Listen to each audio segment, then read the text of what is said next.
Bonjour à toutes et à tous. Aujourd'hui, on lance notre dévolu sur The Lighthouse de Robert Eggers, réalisateur qui nous avait déjà offert le terrifiant The Witch. Cette fois, il nous laisse contempler un instant de folie, de doute et d'absurdité oscarisé pour meilleure photographie. Comme d'habitude, on va résumer très brièvement le film. Et comme d'habitude, si vous souhaitez passer directement à l'analyse, vous pouvez cliquer à ce minutage de la vidéo. Et c'est parti. L'histoire prend place en fin du 19e siècle, alors que deux gardiens de phare relèvent l'équipe précédente. Le plus jeune des deux, Ephraim Winslow, interprété par Robert Pattinson, est un nouveau venu dans cette profession, tandis que le plus âgé, Thomas Wake, incarné par Willem Dafoe, connaît déjà bien le métier. Ce dernier s'occupera alors de veiller sur la lanterne du phare, tandis qu'Ephraim sera relégué au rang des tâches ingrates.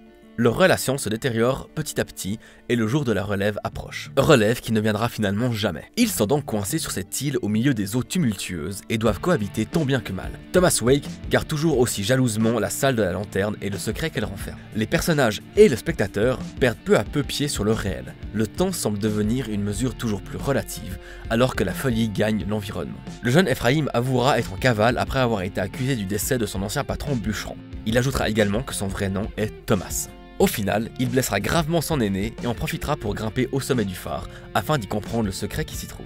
Ephraim y parvient, s'illumine, hurle et tombe dans les escaliers. On termine le film sur son personnage, allongé sur des rochers, alors que des mouettes lui dévorent les entrailles. Fin joyeuse. Ok, maintenant passons à l'analyse.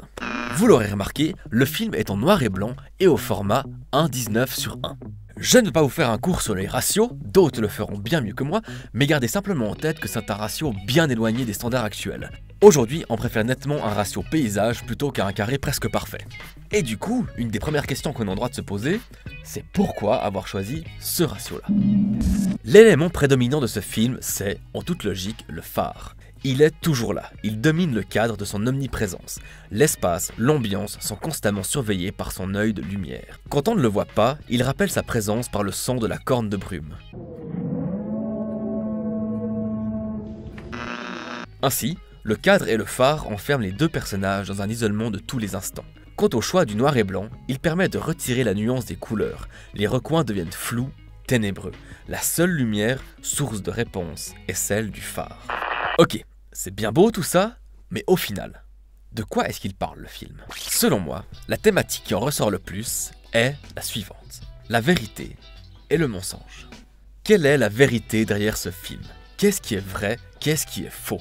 The Lighthouse joue clairement avec cette dualité et s'amuse même à nous mettre dans le doute. Je te rappelle que la nuit dernière, t'as fait une confession qui ferait rougir un saint.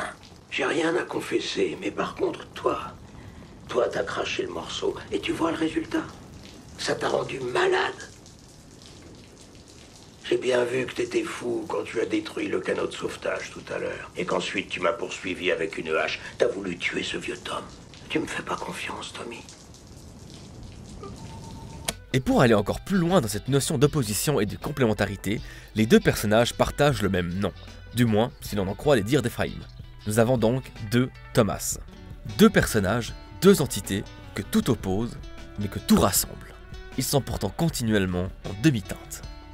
Leur relation n'obéit pas qu'à un seul schéma. Il y a des moments de complicité presque touchants au milieu de leur colère, et parfois les rôles vont jusqu'à s'inverser. Prenons un exemple des plus parlants. Dans la première moitié du film, c'est le vieux Thomas qui pousse Ephraim à boire. Ce dernier refuse longtemps, car le code de conduite de gardien de phare oblige à la sobriété la plus totale. Mais, alors que la folie s'est déjà bien installée, c'est finalement le jeune qui poussera l'aîné à la boisson. Ok, un autre exemple tout aussi parlant? Allez, c'est cadeau. Au début du film, alors que le vieux Thomas instaure son autorité, il hurle à Ephraim qu'il devra exécuter tous ses ordres en souriant comme un chien. Un type adorable. Et pourtant, dans l'une des dernières scènes, c'est le jeune qui traite le vieux littéralement comme un chien. Littéralement.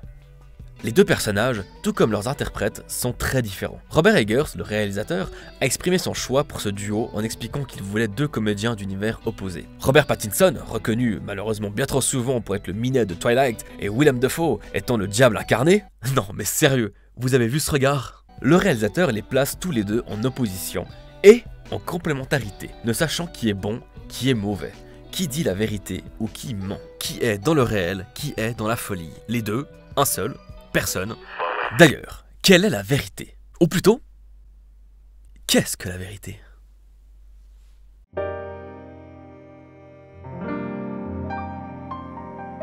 Qu'est-ce qui représente la vérité dans The Lighthouse?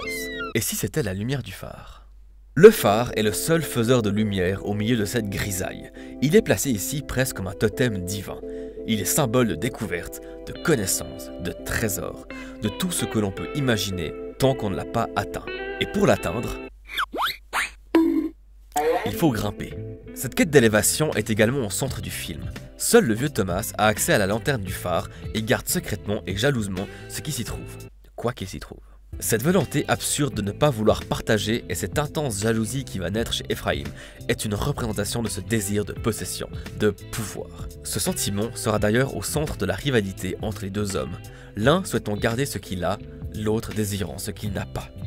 Et pour continuer dans cette direction, mais avec un aspect un peu plus symbolique, voire mythologique, nous avons le mythe de Prométhée.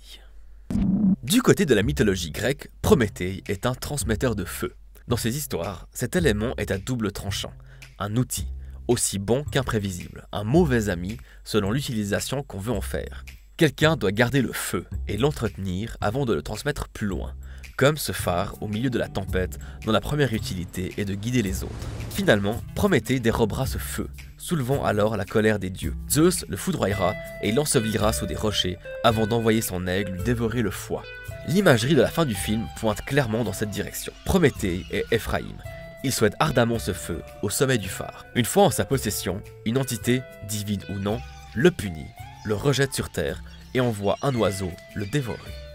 Ce feu, cette lumière, cette vérité, au final, qu'est-ce que c'est? Quelle est la réponse du film? Est-ce que tout ce que l'on voit n'est que l'expression de la folie des protagonistes, ou y a-t-il véritablement quelque chose de surnaturel? Si on emprunte la voie du paranormal, on arrive clairement dans une ambiance très inspirée par Howard Philip Lovecraft. Pour les personnes qui ne verraient pas de quoi je veux parler, il s'agit de l'écrivain derrière le mythe de Cthulhu, et on décrit comme Lovecraftien tout ce qui a attrait aux mêmes thématiques que son œuvre. Dans ces récits, on a souvent affaire à des entités qui échappent à la conscience humaine, des choses que l'esprit humain n'est pas capable d'appréhender et dont la simple vision peut conduire à la folie. Lovecraft se sert alors de ces éléments pour bâtir des histoires entre aliénation et paranormal, où les choses ne se voient pas, mais se ressentent. Beaucoup d'auteurs empruntent cette vision. On peut notamment citer Stephen King, qui s'en est servi pour écrire ça, puisque le clown, qui n'en est pas véritablement un, est une entité cosmique dont la vraie forme est impossible à appréhender par les personnages. Ce qui s'en rapproche le plus, c'est la silhouette d'une araignée. Et ce n'est qu'un exemple parmi tant d'autres. Et dans The Lighthouse, il y a selon moi clairement une inspiration Lovecraftienne, entre folie et illusion, entité surnaturelle et temps qui se distord au même rythme que la demeure semble s'effondrer, le tout bercé par une démence entre réalité et irréalité. Qu'est-ce qui est réel et qu'est-ce qui ne l'est pas? Ces deux oppositions se concrétisent quand, dans toute la première partie du film, le réalisateur insiste sur le réalisme des tâches du quotidien du phare. Tous les mouvements obéissent à des actions précises, où la boue et la crasse se mêlent. Mais pourtant, petit à petit, la démence s'installe, nous emportant alors dans une histoire dans laquelle on ne sait plus où se placer. Les objets du quotidien, ces détails qui font si vrai, petit à petit, s'amenuisent, se détériorent. Et pour conclure, j'aimerais insister sur un plan qui, selon moi, résume l'entièreté du film. Dans le dernier tiers de The Lighthouse, Ephraim poursuit les tâches quotidiennes surplombées par une folie de tous les instants. Il ne sait plus qui il est, ni ce qu'il fait. D'ailleurs, même les spectateurs, nous, ne savons pas ce que nous suivons. Que fait-il là? Travaille-t-il vraiment? Que transporte-t-il? Est-ce d'une utilité pour le phare? C'est même pas sûr. Mais dans cette brouette remplie d'eau se trouve une flasque d'alcool, comme une bouteille jetée à la mer, perdue dans une fausse mer déchaînée, elle-même enfermée dans un cadre, lui-même enfermé par la mer en furie et par le ratio de l'image. Une île d'aliénation, une âme en peine, perdue, en quête de sens et de rédemption, au milieu de la furie, d'une démence et du néant. Au final, The Lighthouse est un conte, un moment hors du temps, un instant de cinéma qui se forge avec nos opinions, nos choix et les mythes d'autrefois. Bien, merci à toutes et à tous d'avoir suivi cet épisode jusqu'ici, j'espère qu'il vous aura plu. Si vous avez d'autres analyses ou d'autres opinions par rapport à ce film, n'hésitez pas à le dire dans les commentaires. Et si vous avez d'autres films à proposer à analyser, n'hésitez pas également, c'est là pour vous. Dans tous les cas, on se retrouve tout bientôt pour de nouvelles aventures cinématographiques.